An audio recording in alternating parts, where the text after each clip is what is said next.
mynta ban sumai lo he dari segi polisi. Dengan kita benong nasib ruang ini dari mesin dosa ruang ini dari mesin. Terlepas apa kita ini sebenarnya apa mesin dari mesin jam ban sahnud sendiri.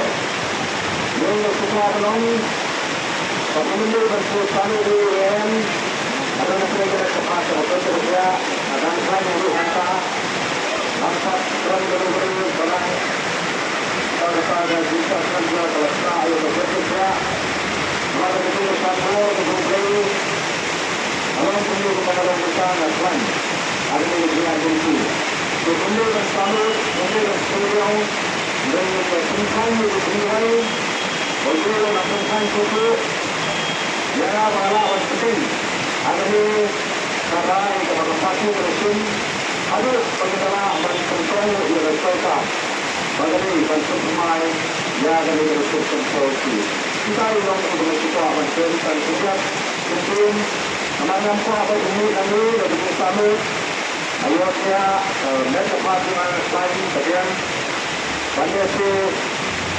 telah berumur kemudian hadirin Bah Ardent kita jadi kami itu berusahakan bahwa ada program jingkren jingkren juga dari sampai sampai mereka melakukan snap dari beliau ini dan yang satu lagi ini mynta dengan kembali mynta ada dia ini dari shop kami rekor lalu kata rekor kalau beri untuk bagi konsep yang untuk itu berjumpa.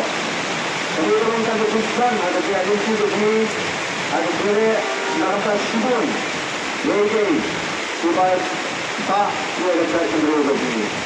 Yang penting ada ini sebentar. Mungkin kami bukan paidbah misalnya ada orang begini, bagaimana ada perusahaan begini, kalau benar-benar slow. Sekarang ini sekarang kembali ke perusahaan. Macam no, kalau lepas dia mereka itu dengan berminum pengambil, ya dengan berminum selesai, ada benda yang saya usah sama juga. Malam kemudian malam, nampak ada benda selesai mau beli, bukan sekali.